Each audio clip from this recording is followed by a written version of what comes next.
Welcome to exclusive touching stories. Please don't forget to like, subscribe, and turn on post notification because it will mean the whole world to me. Now let's get right into the story. Brace yourself. The night sky over Lagos burned with restless thunder, and the heavens tore open as rain poured like grief, refusing to end. Damien Okeke sat in the back seat of his black Range Rover, his gaze fixed on the blurry windshield as water streaked down like tears the world refused to wipe away. The rhythmic slap of the wipers couldn't silence the storm raging both outside and within him. He was a man who had everything: money, power, respect, yet he felt hollow, like a palace built over ashes. His phone vibrated for the 5th time that hour. A board member wanted him to approve a hostile takeover. He ignored it. His driver, Chisholm, tightened his grip on the steering wheel. "Oga, the road no good-o. We go enter flood soon," he warned, his voice trembling under the growl of thunder. Damien barely blinked. "Drive. I don't pay you to think." There was a harshness in his tone that filled the car like cold air. The driver sighed quietly, his eyes darting nervously between the headlights and the black road ahead. As the SUV rolled deeper into the outskirts, the wind grew violent. Trees bent like they were begging for mercy, and the air smelled of wet earth and diesel fumes. Damien's thoughts drifted not to the business empire he built, nor the private jet waiting in Abuja, but to the persistent ache he never managed to name. Every storm made him uneasy. He didn't know why. It was something buried too deep, an old sound, a cry, a woman's voice he couldn't recall, but felt in his bones. He shook it off. "Pathetic," he muttered to himself. "You're not that boy anymore." The rain hammered harder, drowning his reflection in the glass. He poured himself a drink from the car bar, the ice clinking against the glass like a faint echo of memory. Chisholm slowed down as the road ahead blurred into fog. "Oga. People day there, oh." Damien looked up, irritated. "What people?" Lightning flashed, and for a brief, cruel second, the world turned white. 2 old figures huddled under a dying tree, soaked to the skin, clutching a rusted wheelbarrow half filled with old clothes and a broken transistor radio. The man tried to cover the woman with a torn wrapper, but the wind kept snatching it away. Their bodies trembled like leaves fighting for life. The sight barely registered to Damien at first, just another scene of poverty he'd long learned to ignore. But then the woman fell to her knees, her frail hand reaching out helplessly toward the oncoming headlights. "Ah, God," Chisholm whispered. "We can't just pass them like that, Oga." Damien's jaw tightened. He wanted to keep driving, to leave them to their fate. But something buried beneath the steel of his soul, twitched. Against every instinct he had, he said through clenched teeth, "Stop the car." The SUV came to a halt with a heavy hiss as rain pelted its roof like stones. Damien opened his door reluctantly, stepping out into the mud. The wind slapped his face, his expensive suit instantly drenched. The cold cut through him like a blade. He squinted toward the tree where the couple knelt, the wheelbarrow overturned, its contents spilling into a shallow stream. "Chisholm, get the woman up," he ordered, his voice sharp, though something in it trembled. The driver rushed forward, helping the old man first. "Thank you, sir," the man coughed, his voice thin like worn fabric. Damien moved to lift the woman, her hand cold as ice, her face wrinkled but gentle even in pain. She tried to speak, but only coughed, rainwater mixing with tears on her cheeks.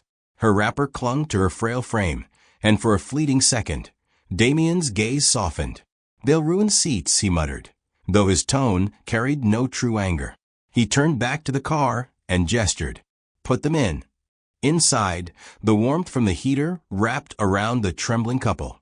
Chisholm handed them towels as the car began to move again. "Where to?" he asked.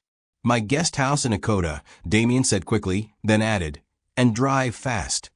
He leaned back, running a hand over his face. The woman's faint humming filled the silence, a slow, fragile melody rising above the storm. Damien frowned. He recognized nothing and yet everything. It wasn't a song he could name, but something in it touched the ghost of a memory long buried under ambition and pain. He looked away, forcing his mind to blank. The man reached for his wife's hand, rubbing warmth into her skin. "God bless you, sir," the old man whispered. "You stopped when others passed." Damien said nothing. His jaw clenched, his eyes fixed ahead as if the darkness would swallow the discomfort in his chest. By the time they reached the guest house, the rain had softened to a weary drizzle. The headlights illuminated the gate of the sprawling compound, sleek walls, trimmed hedges, an island of luxury in the storm. Damien stepped out, impatient as always, his shoes sinking into puddles. "Get them dry clothes," he ordered his staff coldly. The couple thanked him repeatedly, bowing slightly each time. It irritated him for reasons he couldn't explain. As they entered the guest house, Mama Grace, though he didn't know her name yet, turned back and whispered, "May heaven bless your mother for raising a kind man." Damien froze. He didn't reply. He didn't believe in blessings, and he certainly didn't have a mother worth mentioning. He walked away, each step heavier than the last, as thunder cracked once more above the quiet house. The storm raged again that night, echoing against the walls of Damien's guest house like old memories begging to be remembered. Damien stood by the balcony, glass in hand, staring at the drenched city skyline. Every sound seemed to mock him, the whisper of wind, the drip of rain, the faint hum of life inside the house. He told himself it was just another act of charity, nothing more. But inside, unease grew like rot. He hated silence, especially when it sounded like guilt. From below, he could hear the couple's quiet voices as they prayed softly before sleeping. The woman's tone carried something deeply familiar, but he forced himself to ignore it. "People always pray," he muttered bitterly. It never stopped them from leaving. He turned away, loosening his tie, but the unease refused to die. It clung to him like humidity, like memory refusing to let go. Meanwhile, Mama Grace lay awake downstairs, listening to the rain. Her frail fingers traced the wooden cross around her neck as she whispered to her husband, "He reminds me of our boy." Papa Chiquiti smiled faintly. "Every time you see kindness, you remember him." She shook her head weakly. "No, it's his eyes. They carry the same storm." Her husband coughed, reaching to hold her hand. "Sleep, Grace. Tomorrow will be kind." But she didn't sleep. She hummed quietly, the same lullaby she once sang to a 5-year-old who loved the sound of rain. Upstairs, Damien turned restlessly in bed, his face tightening in confusion as the tune drifted through the walls like a ghost returning home. His dreams filled with blurred flashes, rainwater, a woman's hands, a small clay house, and a lullaby echoing through thunder. When he woke, his pillow was damp with sweat. The first light of dawn crept through the curtains, turning the world gray. He sat up, rubbing his temples, trying to steady his breath. The house was quiet except for the faint sound of the old woman boiling water for tea in the kitchen. Her voice rose again, soft, trembling, and achingly pure, as she hummed that same melody. Damien froze mid-step on the staircase. It hit him differently this time, not just as a sound, but as a memory knocking at the door of his heart. He didn't know why, but his eyes burned. His throat tightened. He reached for his cup of coffee and accidentally dropped it. The crash echoed through the hall. From the kitchen came a startled voice. "Ah, are you all right, sir?" Damien couldn't answer. He stood still, lost between the man he had become and the boy he had buried long ago. The following morning stretched gray and heavy, as if the clouds had not finished crying from the night before. Damien sat by the large window in his private suite, staring blankly at the steady drizzle outside. His phone buzzed with notifications from his company, executive summaries, urgent approvals, board meetings in Abuja, but none of it mattered. His mind was trapped somewhere else, in a place between anger and confusion. The sound of rain had always unsettled him, though he never understood why. It made him feel exposed, small, like the storm itself was trying to remind him of something he had buried. He poured coffee, took a sip, and muttered to himself, "You help two strangers, and suddenly your brain turned sentimental. Pathetic." But deep inside, a quiet unease spread through his chest. He turned the TV on just for noise, but the rain overpowered it. It was as if the heavens were deliberately drowning out every distraction until he was left alone with the silence of memory. He stepped out of his room, hoping to shake off the heaviness, and found Chisholm mopping the wet floor near the entrance. "Those old people awake yet?" Damien asked curtly. "Yes, Oga. They are in the small dining room. The woman they pray since morning." Damien frowned. "Pray? For what?" "For rain to bring blessings," Chisholm replied softly. That word, rain, landed like a pebble thrown into still water. Damien turned away sharply, his face tightening. He walked toward the dining room, his shoes echoing on the marble. From the doorway he saw them. The frail old man quietly repairing a loose kettle handle, the woman whispering over a Bible, her lips moving in slow rhythm. He didn't know why, but her sight disturbed him. Not in irritation, something deeper. A strange pull. He cleared his throat. "You're both leaving tomorrow," he said flatly. "I'll have Chisholm give you enough money for your journey." The woman looked up, her eyes gentle but tired. "Thank you, my son, but the storm has not ended yet." He looked out the window. The drizzle had slowed, yet the sky was still dark. "It's over," he said firmly. She smiled faintly.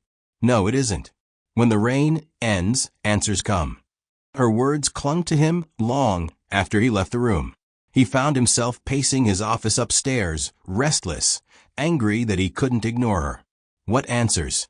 What did rain have to do with anything? He picked up a file, but couldn't read a single line. Instead, flashes of his childhood drifted uninvited, muddy roads, a wooden house, a faint lullaby over thunder. But the faces were blurred, voices distorted. He slammed the file shut and gripped the table edge until his knuckles whitened. "Enough," he hissed to himself. That night, the rain picked up again, pounding on the roof. Damien lay awake, staring at the ceiling. Somewhere below, he could hear the woman's faint voice praying, asking heaven for mercy and reunion. He didn't know for whom she prayed, but every word cut him open like she was speaking to a wound he didn't know was still bleeding. The next morning came with reluctant light, and the house smelled of wet dust and ginger tea. Damien, unshaven and tired, stepped into the corridor. He had barely slept. His head throbbed from too many unanswered thoughts. From the kitchen, he heard the clatter of utensils, then a soft, trembling voice humming a melody that made his heart stop mid-beat. He froze at the top of the stairs. The tune was faint but haunting, as if echoing through time. It wasn't just sound, it was memory, voice, scent, warmth, pain. His chest tightened, and his breathing grew shallow. He didn't know the words, but he remembered how the song felt. It was the sound of safety, of a voice that once told him, "Don't fear the thunder, it's just heaven talking." His grip on the banister weakened, and the cup in his hand slipped, crashing to the floor below with a sharp clang that startled everyone. Mama Grace turned, startled. "Oh my goodness. Sir, are you all right?" she called from the kitchen door. Damien didn't answer at first. His mind had traveled years back to a wet night and a woman's voice humming over his sobs. His lips parted unconsciously, whispering the words he hadn't spoken in decades. "Sleep, my sunshine, till the rain stops crying." The woman's eyes widened, her hand trembling against the table. For a second, she couldn't breathe. That line, the exact line, was hers, once sung to a small boy who used to fear the dark. Where did you hear that?" she stammered, stepping closer, her voice almost breaking. Damien shook his head quickly, ashamed of how unsteady his voice sounded. "It's nothing. Just something I must have heard somewhere." But his tone betrayed him. He turned away sharply, his throat burning. Chisholm entered, curious about the noise, and the awkward silence thickened. Damien barked, "Clean that up." But his voice lacked its usual authority. Mama Grace's gaze lingered on him, as if she were trying to see through time, as if the face before her carried shadows of a child she had lost. "Sir," she said softly, "that song. It's not common. It's from Anambra. My son loved it." Damien turned abruptly, his eyes hard but glistening. "You talk too much, madam," he said harshly, though his voice shook. He walked out before she could reply. She watched him go, her heart heavy, whispering under her breath, "He even walks like him." Upstairs, Damien collapsed into his chair, gripping his head. The song replayed endlessly in his mind. He tried to drown it with silence, but it wouldn't fade. Something inside him was cracking, and for the first time in years he was afraid, not of failure or death, but of remembering. By evening, Damien had made up his mind. The couple had to leave. Whatever strange connection he felt, it was nonsense, just coincidence playing tricks on a tired mind. He couldn't afford distractions. His empire was built on logic, not emotions. He called Chisholm to his office. "I want them gone by tomorrow morning," he said coldly. "Give them money, enough for transport and a month's rent somewhere. I don't care where they go." Chisholm hesitated. "But sir, they don't seem like people who want your money." The old man even said. Damien cut him off sharply. "Do as I say." His voice carried the finality of a man who thought authority could silence his conscience. But as Chisholm left, Damien found himself pacing again. Each decision he made lately felt hollow. The mansion echoed with emptiness. He looked at his reflection in the glass, fine suit, perfect composure, but the eyes staring back at him looked haunted. He muttered, "You're losing it, Damien." Downstairs, Papa Chiquity was fixing the flickering heater with slow, careful hands, while Mama Grace sat nearby, peeling boiled yam. When Chisholm approached them and mentioned Damien's instructions, they both exchanged a knowing glance. "He's a man running from himself," Papa Chiquity said quietly. "But why?" Mama Grace asked, her voice trembling. "Because storms don't just happen outside," he replied. "Sometimes they live inside people too." They agreed to leave, without argument. Dignity was all they had left. That night, Mama Grace couldn't sleep. She prayed again for the man upstairs, the stranger whose anger felt familiar, whose voice carried echoes of home. She prayed for peace over a soul that clearly hadn't known it in a long time. Meanwhile, Damien sat on his balcony, staring at the rain that had started again. He whispered bitterly, "You always come back, don't you?" as if speaking to the storm itself. Morning came with golden light piercing through gray clouds. When Damien descended for breakfast, he found Papa Chiquity and Mama Grace standing by the door with small bundles of belongings. "We don't want to disturb your peace," the old man said calmly. "Thank you for your kindness." Damien frowned. "You're leaving already?" "Yes," the old man smiled faintly. "The rain has stopped." For reasons he didn't understand, Damien's heart sank. He tried to hand them an envelope of cash, but Papa Chiquity gently pushed it back. "We needed shelter, not charity." Damien stood frozen, the envelope in his hand feeling like guilt made tangible. He wanted to argue, but words failed him. "Wait," he said finally, his voice softening. "Stay one more night. The roads are still wet." The couple looked at each other, hesitant. Then Mama Grace nodded slowly. "Only if you'll join us for dinner." Damien's lips parted, but no sound came out. The storm outside had ended, but a deeper one had just begun inside him. The rain had stopped, but inside the mansion, something heavier lingered, silence. Not the peaceful kind, but the kind that held whispers you couldn't quite hear. Damien sat in his dimly lit study, pretending to read a business proposal, while his thoughts drifted elsewhere. The old couple's presence in his home disturbed him more than he cared to admit. They were polite, humble, and too grateful, and for some reason, that unsettled him. Gratitude reminded him of a life he couldn't remember, but somehow missed. He stood up abruptly, pacing toward the window, then to the door, then back again. It wasn't just the lullaby anymore, it was the way the woman's voice softened when she said, "My sunshine." He'd overheard it once as he passed the hallway, and it burned through his defenses like fire through dry wood. No one had ever called him that in years. Not since he was a boy he'd rather forget. Downstairs, Chisholm was helping Papa Chiquity fix the guest house's faulty heater. The old man's hands were trembling, but steady, the hands of someone who used to build, not beg. "Thank you, my son," he said as Chisholm handed him a screwdriver. "Ah, sir, you should rest now," Chisholm replied kindly. "No need.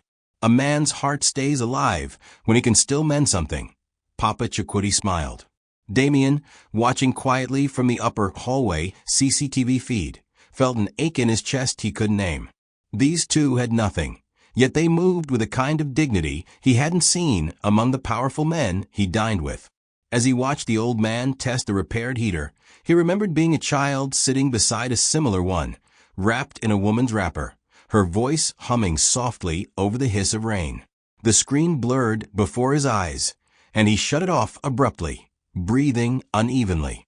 Later that night, he heard laughter from the corridor, soft, tender, real. The kind of laughter that didn't belong in his house of glass and silence. Mama Grace was thanking her husband for fixing the heater. Her laughter rolled like calm thunder. Damien froze outside their door, unseen, listening like a thief of emotion. When Papa Chiquitty teased her, calling her Grace of my storm, Damien's throat tightened. He turned quickly, almost stumbling. He hated this. He hated that something so simple could wound him. He went upstairs, poured himself a drink, but even the whiskey burned differently tonight. His reflection in the window looked less like a billionaire and more like a lost boy in a suit too big for him. As he sat back in the dark, he muttered, "You should have left them there." But his voice broke on the word them. The house answered only with silence, and somewhere below, the faint hum of that same lullaby began again, threading through the walls like memory reclaiming its owner. For years, Damien had lived as a man who owed the world nothing. He had built his empire brick by brick from anger, hunger, and solitude. Every betrayal he suffered, every door slammed in his face as a foster child, became a stepping stone toward wealth. He told himself that the poor were lazy, that family was an illusion, that love was a weakness reserved for those too fragile to survive. But that morning, as he sat across from Chisholm eating breakfast, he barely tasted. Something cracked in his voice. "Do you ever think," he began quietly, "that some people were just meant to be alone?" Chisholm looked up, surprised. He had worked for Damien for 4 years and had never heard him speak like that. "No one day born to be alone, sir," he said softly. "Some people just no find who go wait for dem long enough." Damien didn't respond. His fork paused midair. He wanted to scoff, but the words hit something deep. When Chisholm left, Damien wandered into the garden, where the wet leaves still glistened from the night rain. The world smelled like rebirth. He remembered being 10, standing by a welfare officer's car as it drove him away from the only woman he ever knew as Mama. He remembered her chasing after the car, her wrapper soaked, shouting something he couldn't hear through the glass. Then only rain. Always rain. He clenched his fists. That was the moment he decided the world would pay him back. But standing there now, surrounded by a silence too full of ghosts, he felt none of the pride that had once fueled him. His heart was a mansion with no light. And yet, he could still hear her voice somewhere far away. That same hum. That same storm song. The one he pretended to forget. Back inside, he found Mama Grace folding some clothes near the laundry. She smiled when she saw him, unaware of the storm inside his chest. "You look tired, my son," she said gently. "Work." Damien hesitated. "You could say that." She nodded, still smiling. "Rest then. Even kings sleep when rain falls." Something in her tone shattered his restraint. "Why do people always talk about rain?" he snapped suddenly, his voice harsh. "It's just water from the sky." The smile on her face didn't fade, but her eyes softened with pain. "To some of us," she said quietly, "rain was the only thing that ever stayed." The room went silent. Damien's throat tightened, but he said nothing. He turned and walked away, his footsteps echoing in the hall, but her words followed him like shadows. That night, thunder rolled again, gentle but deep. The sky outside Damien's mansion bruised with clouds. Inside, the old couple sat by the heater, sharing boiled yam and palm oil. Papa Chiquitty's hands trembled as he held the cup of tea, while Mama Grace hummed softly beside him, the same tune that had haunted Damien's sleep for nights now. Upstairs, Damien stared at the ceiling, restless, drenched in sweat though the air was cold. He could hear her faintly, the lullaby flowing through the air vents. This time, he didn't fight it. He closed his eyes, and suddenly he wasn't Damien, the billionaire, anymore. He was a barefoot boy in a clay house, the smell of kerosene lamp smoke in the air, a woman's voice calming his tears. The memory rushed in like floodwater. Sleep, my sunshine, till the rain stops crying. He gasped, sitting upright, heart racing. His chest felt like it would explode. He needed to see her. Now. He descended the stairs quickly, barefoot, his shirt half-buttoned. The house was dim, lit only by the flicker of the heater light in the corner. The old woman looked up, startled, as he appeared. Her voice trailed off mid-song. For a long moment, they stared at each other, the air between them trembling with something neither could name. Where? His voice broke. Where did you hear that song? She blinked, confused. What song? The one you were singing, he said sharply, stepping closer. Where did you learn it? The tremor in his voice betrayed his desperation. Her eyes glistened, as if she suddenly understood something sacred. My mother taught me, she whispered. But I sang it most for my son. When he was small, he was afraid of the rain. Damien froze. The air seemed to collapse around him. Every nerve in his body screamed. His lips parted, trembling. What did you just say? Mama Grace's hand trembled as she set down her cup. The thunder outside flashed across her face, and for a moment, Damien saw her not as an old stranger, but as the blurred woman from his dreams. The same curve of her nose, the same scar near her wrist. My son's name was Damien, she whispered faintly. The name fell between them like lightning striking earth. He staggered back, his breath shattered. Papa Chiquiti rose slowly, confused. What's happening? He asked. Mama Grace's tears fell freely now. Look at his eyes, Chiquiti. Look at his eyes. The old man turned, and the cup slipped from his hands. The resemblance was undeniable. The room fell silent except for the storm outside, crying as if the sky itself knew what had just been found and what had been lost for too long. Damien sank to his knees, shaking, whispering through broken sobs. It can't be. It can't be. But the song, their song, was already answering him.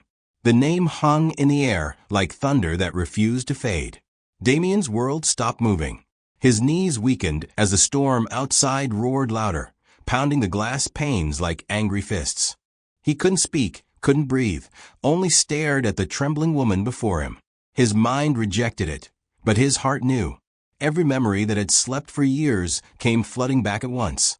The small clay house with leaking roof, his mother's laughter as she made him akara, the night his father was taken away in handcuffs. It was her voice all along, her face blurred by time but never erased. He felt as though someone had torn the earth open beneath him. No, he whispered hoarsely, shaking his head like a frightened child. No, that's impossible. You can't be her. But his voice cracked, betraying him. Mama Grace covered her mouth with trembling fingers, tears falling freely down her lined cheeks. My son. My sunshine. It's really you, she whispered through sobs. Papa Chiquiti stood frozen, watching as pieces of their old life unfolded before him. He stepped closer, his eyes wide, searching Damien's face as if trying to confirm what his heart already screamed. Grace, he said weakly, his eyes. His eyes are yours. Damien backed away, overwhelmed. He wanted to run, to deny it, to erase it. He wasn't ready to face what that meant. For decades, he had hated these ghosts, blamed them for every pain, every night he starved in foster care, every humiliation he endured. They were the faceless parents who had abandoned him. Yet now, those faces were right here, drenched in rain and love he didn't understand. Stop, he shouted, covering his ears as if their words were knives. You left me. You gave me away like I was nothing. Mama Grace cried harder, her frail body trembling. No, my son. We never left you. They took you from me. I searched until I had nothing left. But the rage in him was old, wild, and deep. It wasn't logic, it was years of pain finally finding a target.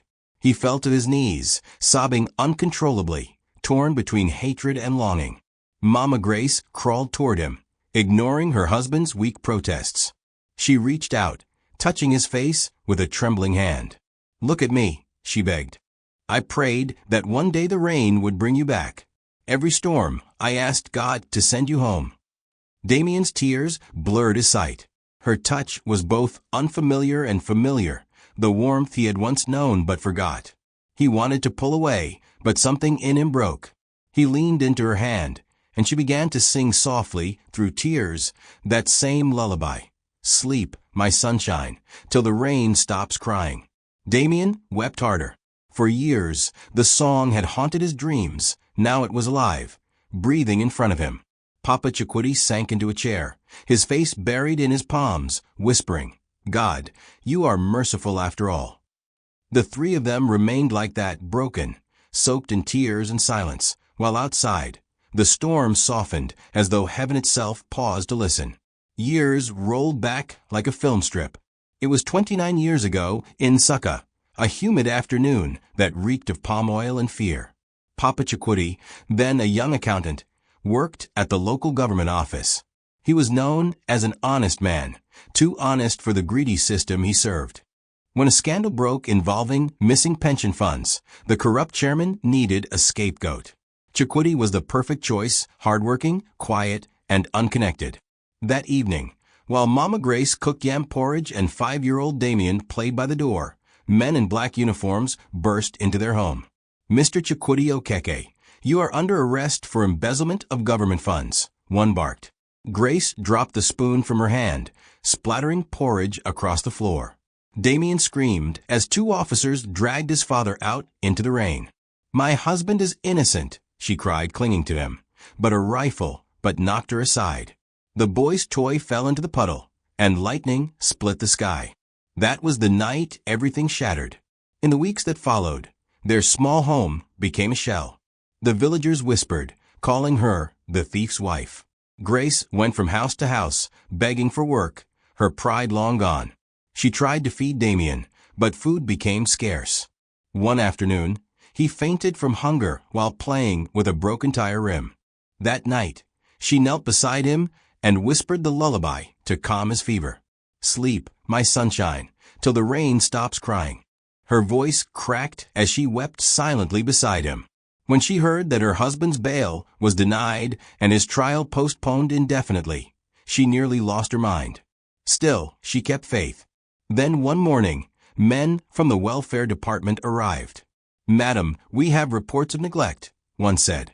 Your boy needs care. Grace begged them not to take him, clutching Damien to her chest.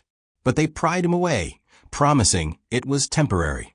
The boy screamed, his hands reaching for her as the car pulled away.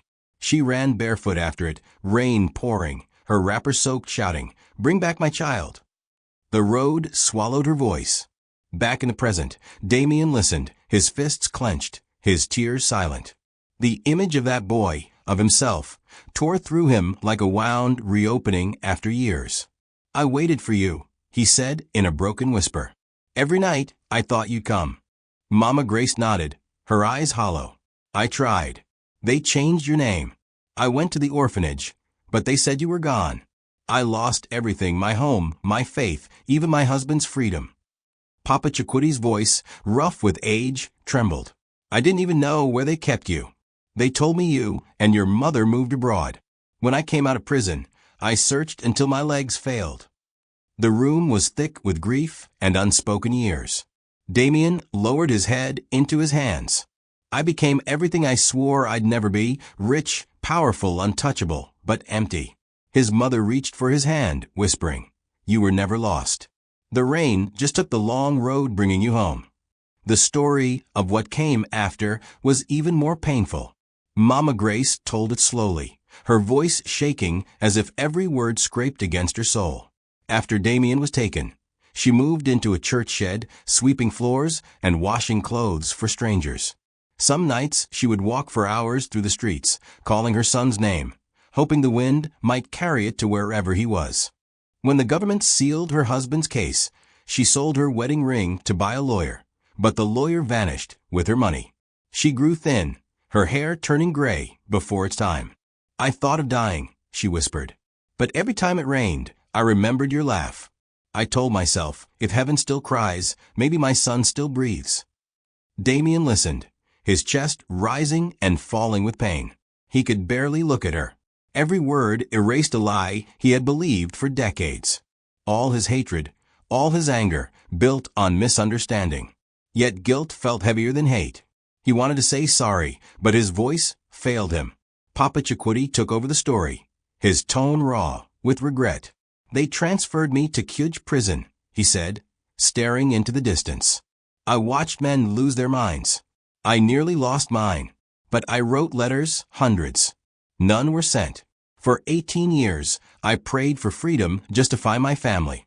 When I was released, I came home to nothing but an empty house and a photo of you as a boy. I walked from village to village asking if anyone had seen you. Some mocked me, others pitied me. When I finally found Grace again, she was sitting by a market stall, singing your lullaby to herself. I joined her." His voice broke. "We had no home, but we had the song." Damien couldn't hold back anymore. He got up, paced, then knelt beside them, his tears falling freely. "All this time," he said, "I thought you chose the world over me. But the world was cruel to you too." Mama Grace reached out, cupping his face in her trembling hands. "You were always our light," she whispered, "even when we lived in darkness." Damien pressed his forehead against her palm, sobbing like a child again. The thunder outside grew distant now, replaced by a gentle drizzle, a rain no longer violent, but cleansing. "Everything I built," he said softly, "means nothing if I don't make this right." Papa Chiquiti nodded, his eyes closing. "Then start by forgiving yourself." Damien looked between them, the parents who had lost everything, yet still carried love strong enough to survive storms and years. For the first time in his life, he felt small, not in shame, but in awe of what love looked like when it refused to die. The rain tapped softly against the window, and somewhere in that sound, Damien heard it clearly, not thunder, not pain, but a quiet voice whispering, "Welcome home, my son." Prison had its own kind of rain. It didn't fall from the sky. It dripped from rusted pipes, leaked through cracked ceilings, and soaked the hearts of men forgotten by the world. Papa Chiquiti spent his first months in that place learning silence. Silence when guards mocked him, silence when rats chewed at night, silence when he heard the distant cry of new inmates being broken in. He told himself the silence was temporary, that truth would speak soon, that justice had a heartbeat. But as weeks became years, hope began to sound like madness. He scratched the days on the wall until the wall became too full to count. What kept him alive were two things, the memory of Grace's smile and the echo of his little boy's laughter every time thunder rolled. "When rain falls, my son hides under the table," he used to tell the cellmates. "He thinks heaven is angry." The other men laughed, but it was that memory that stopped him from hanging himself with a torn bedsheet more than once. 18 years. 18 years of eating watery beans, watching younger men grow old beside him, hearing his name turned into a number. When the corrupt chairman finally died, the new government reopened the file and discovered the truth. The missing funds were traced to the dead man's private account overseas. Papa Chiquiti was released with an apology letter no thicker than a receipt. Outside the prison gates, the world smelled wrong, too clean, too loud. He expected to see his wife waiting. She wasn't there. The only thing waiting was rain. He stood under it for an hour, whispering, "Guide me back to them." He returned to their old compound, but it had been sold. The neighbors said Grace left years ago after madness took her. Some said she died. Others said she still walked the streets, singing lullabies to a ghost. He searched markets, hospitals, churches. Weeks later, he found her near Og Beat Market, sitting by a wall, hair gray, clothes thin, humming to the rain. When she saw him, she didn't speak. She simply reached out, touched his face, and began to cry. That night, two broken souls held each other under the leaking roof of an abandoned shop, reunited not by luck, but by sorrow that refused to die. In the years that followed, they became wanderers, moving from one shelter to another, selling firewood, cleaning churches, sleeping under bridges when rent failed. People saw an old couple and pitied them. None saw the royalty of pain they carried. Papa Chiquiti never stopped believing they'd find their son. He kept the faded photograph of 5-year-old Damien wrapped in nylon, showing it to strangers who never looked twice. Every storm made them pause wherever they were. Grace would hum, and he would close his eyes, remembering a boy who once hid from thunder. "He will come back," he would say. "The rain never lies." When Damien finally did appear decades later, Not as a child, but as a man in a black SUV. They were too tired to recognize the answer to their prayer walking toward them. Damien remembered hunger the way some people remembered lullabies. In foster homes, hunger was a teacher. It taught him to lie for extra food, to hide what was his, to never trust smiles. The first foster father beat him for wetting the bed during a storm. "Stop crying like a bastard," the man yelled, belt cutting across his back. From that night, Damien stopped crying. By 15, he had lived in 7 different homes, each promising love, each ending with cruelty. He learned that love was a story adults told to make children obey. He promised himself never to be weak again. He studied harder than anyone, fought older boys, and by 23 he'd earned a scholarship abroad. Every night he'd look at the window when it rained, and hatred would swell. Hatred for the faceless parents who left him. Hatred for poverty. Hatred for the idea of needing anyone. When success finally came, it didn't bring peace. It only gave him fancier cages to hide in. He built companies, conquered markets, and turned his name into a brand that men feared to question. Yet no awards silenced the thunder that still echoed inside him. On quiet nights, he would hear it, that humming. He drank, worked, shouted at staff, traveled endlessly. Nothing worked. He told himself he'd buried the boy he once was, but the truth was simpler. The boy had only gone silent, waiting for someone to call him by the name he'd forgotten, Sunshine. When he met Mama Grace and Papa Chiquiti, the first thing he noticed was not their poverty, but their calmness. It terrified him. People who suffer that much and still smile are dangerous. They hold a kind of peace the rich can't buy. He had spent his life building walls. They tore them down by simply existing. Now, sitting before them as they recounted his stolen childhood, Damien's anger wasn't gone. It had transformed. It was no longer the rage of a boy who wanted revenge. It was grief twisted into regret. He wanted to blame them, to shout again, but the truth had disarmed him. They had suffered more than he had. His success suddenly felt like theft, as if he had built it from the pieces of their broken lives. "I thought I was strong," he said hoarsely, "but I was just lost." Mama Grace touched his hand. "Strength is not the absence of pain, my son. It's the courage to face it without hate." Her words fell softly, like rain through an open roof. Damien wept again, not loudly this time, but quietly, the way storms end after exhausting the sky. And in that silence, something inside him finally began to heal. Evening came, washing the world in gold, and the 3 of them sat together for the first time, without anger between them. The house was still. Only the sound of spoons against plates and distant thunder filled the air. Damien had ordered his chef to prepare a feast, but the old couple ate slowly, as if afraid to waste blessings. Watching them, he realized he had forgotten the sacredness of small things: warm food, shared laughter, silence without fear. After dinner, Mama Grace asked timidly, "Can we pray?" Damien hesitated, then nodded. They held hands. Her grip was fragile, but steady. When she began to hum the lullaby at the end of the prayer, Damien joined her voice.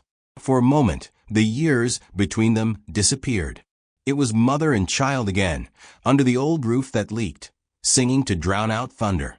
Papa Chiquiti closed his eyes, tears rolling down his face, whispering, "God, you have repaid me with mercy." As the song faded, the rain started again, gentle, cleansing. Damien looked out the window, watching drops race down the glass. "All these years I cursed the rain," he said softly, "but it never stopped coming." Mama Grace smiled weakly. "That's how love is. It falls even when we close the window." Damien turned to her, and for the first time, smiled back, a real smile, small but true. Papa Chiquiti reached into his pocket and brought out the old photograph. Edges torn, colors faded. "I carried this through prison," he said. Damien took it with trembling fingers. Seeing his 5-year-old self smiling in his mother's lap broke him anew. He pressed the photo to his chest. "I'll never run from the rain again," he whispered. Later that night, long after they had gone to bed, Damien sat alone in the living room. The lullaby still echoed faintly from their room, the sound fragile yet infinite. He realized something profound. Time had not healed anything. Love had. It had waited quietly beneath the rubble of resentment until the right storm uncovered it. He picked up his phone and called his lawyer. "Find every record from the old corruption case," he said. "I want my father's name cleared publicly." When he ended the call, he leaned back and closed his eyes. The mansion no longer felt like a tomb. Outside, the rain whispered across the roof, not as punishment, but as promise. For the first time in 30 years, Damien slept peacefully, the song of the storm carrying him into dreams where the boy he once was finally went home. The following week unfolded like a slow resurrection. Damien became a man possessed by purpose, not the kind born from ambition, but from guilt and devotion. He had lawyers digging through archives, journalists tracing witnesses, and investigators reopening a case long buried under the dust of corruption. The name Chukwudi Okeke began to appear in legal circles again, this time not as a suspect, but as a symbol of injustice. Damien spent hours poring over files, reading government memos that made his blood boil. Every page was a scar from a past he never lived but inherited. He saw the falsified signatures, the missing letters, the court clerk's affidavit, where bribes had been paid to silence the truth. He realized his father's ruin had been the ladder for another man's rise. "They broke him to protect their greed," Damien whispered, voice shaking. He felt shame for every year he'd looked down on poor men, for every time he mocked the weak. That night, he stared at the city skyline from his office window, the rain gently misting the glass. He whispered, "Father, I'll give you back your name." Papa Chukwudi didn't understand the frenzy of lawyers or reporters showing up at the guest house. He was too old and too tired to chase justice anymore. When Damien told him what he was doing, the old man only smiled faintly. "My son," he said quietly, "I made peace with the world the day I walked out of that prison gate." Damien shook his head. "Then let me make the world make peace with you." For days, Papa Chukwudi watched from the sidelines as the storm of publicity grew. A national newspaper ran the headline, "Wrong Man Jailed.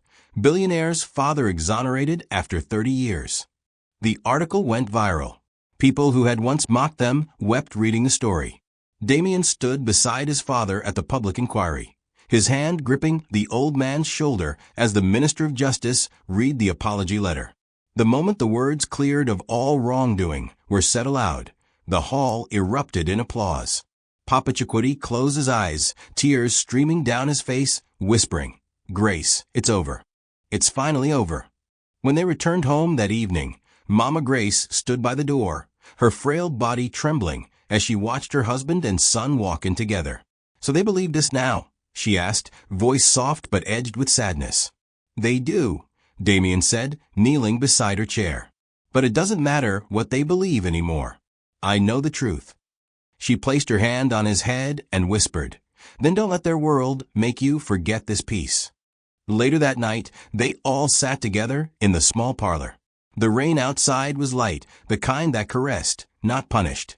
Damien looked at his parents and realized that wealth was nothing but noise compared to this silence. He finally understood that justice wasn't about revenge. It was about restoration. For the first time, he felt like a man who truly came from somewhere. Months later, Damien drove his parents to Nsukka, back to the land where everything began. The journey was long, but the air carried something sacred. The car climbed the winding roads that once led to their old house, now covered in grass and silence. Mama Grace gasped softly when she saw the ruins, the crumbled clay walls, the overgrown compound, the mango tree that still stood stubbornly in the middle like an old witness. Tears filled her eyes. "This was our home," she whispered, her fingers tracing the air as if feeling invisible walls. Damien stood still, overcome. It was here that his laughter once echoed, here that his father had been taken, here that rain had once soaked his mother's cries. He closed his eyes and said, "We're not leaving it like this." Over the following weeks, he brought architects, engineers, and builders.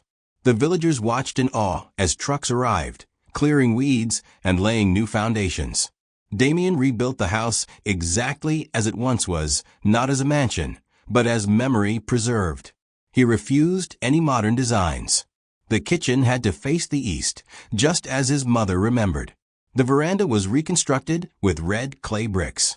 Even the old mango tree remained untouched, its roots wrapped in protection tape. When the builders tried to pave the yard, Damien stopped them. "Leave it like that," he said softly. "It's the soil that remembers." Mama Grace spent her afternoons sitting under that tree, humming, watching children run past. Neighbors who once avoided her now greeted her with warmth. "Welcome home, Mama," they said. Papa Chiquiti planted cassava beside the fence, not for food, but for peace of mind. He told Damien, "Every seed I plant here means I forgave the earth that saw me suffer." Damien nodded, silently grateful that he could give them back this dignity. The house was completed in 6 weeks, simple, beautiful, and heavy with meaning. He named it the House of Rain. On the day they moved in, it rained again, softly, as if heaven was blessing the roof. Damien watched his parents step through the doorway first. "Money built you," Mama Grace said, turning to him with a smile, "but storms brought you home." He laughed quietly through his tears.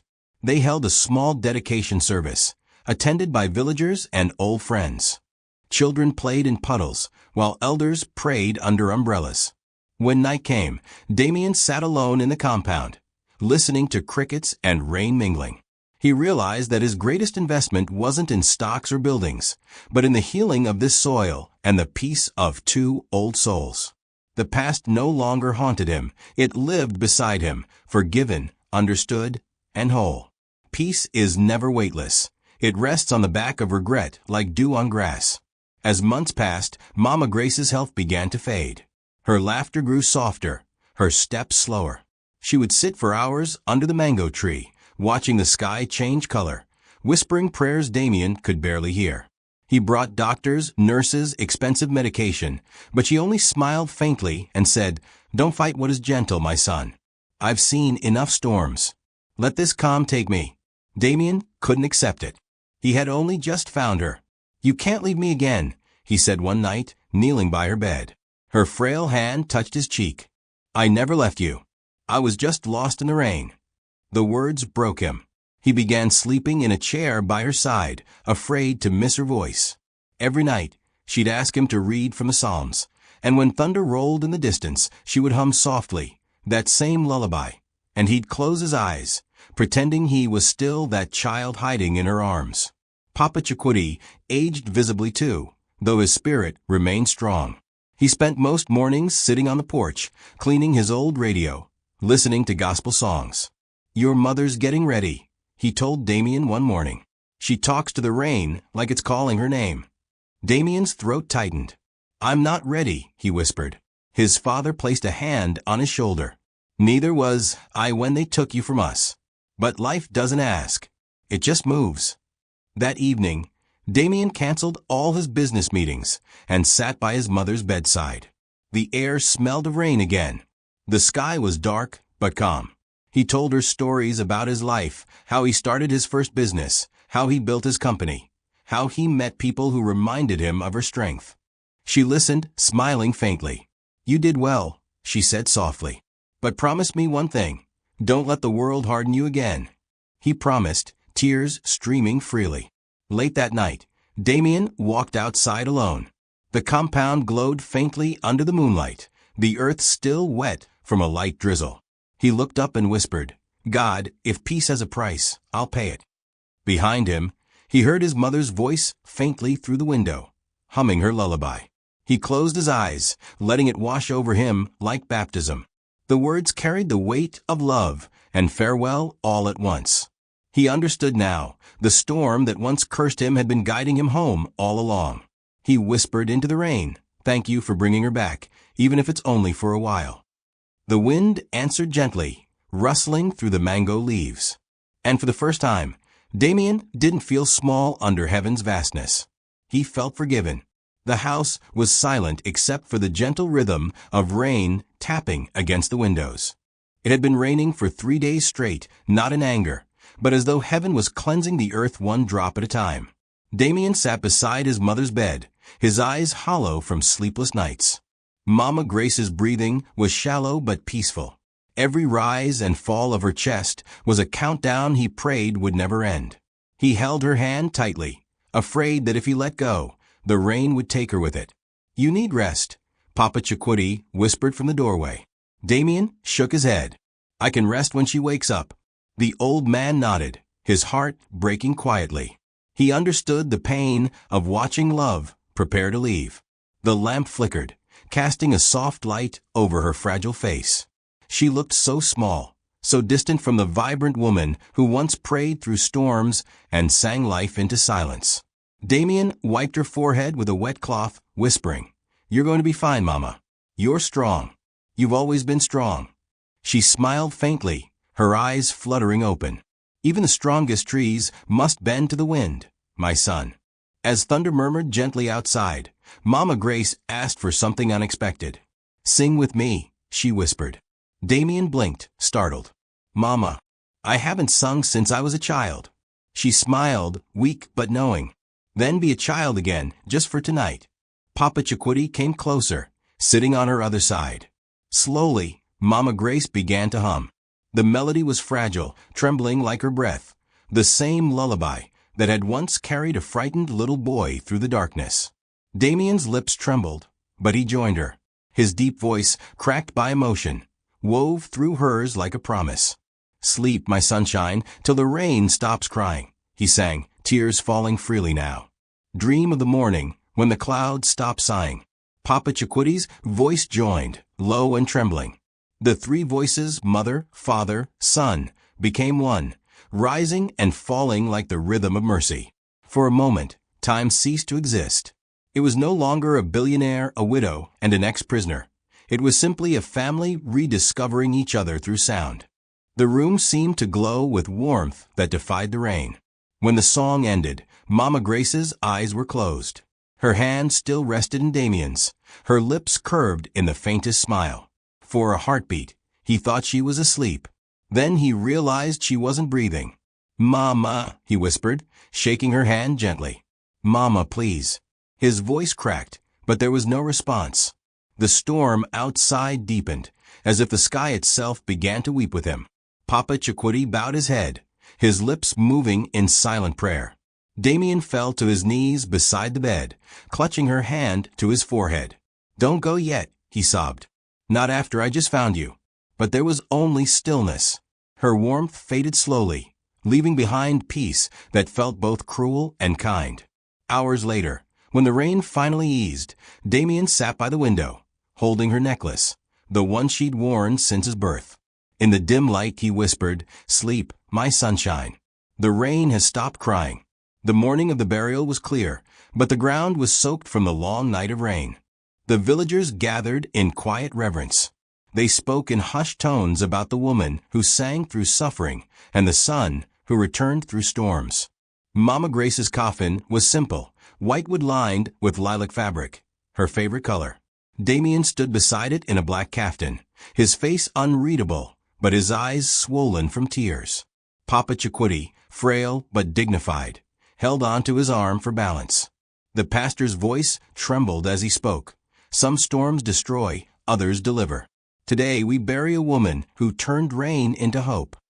Damien lowered his gaze. When it was time to lay her in the ground, he stepped forward alone. Kneeling beside the grave, he placed her necklace on the lid of the coffin, his voice breaking. I thought the storm took you away from me, Mama. I didn't know it was guiding me back to you. The crowd wept quietly as he covered the first handful of soil himself. After the service, Damien refused to leave the graveside. He dismissed everyone with a quiet nod and stood there as the sun began to set. The rain had stopped, but the air still carried the scent of it, wet earth, mango leaves, redemption. Papa Chiquitty returned briefly, resting a trembling hand on his son's shoulder. Come inside, he said gently. Damien shook his head. I need a little longer. The old man understood and walked away. Alone, Damien whispered to the grave.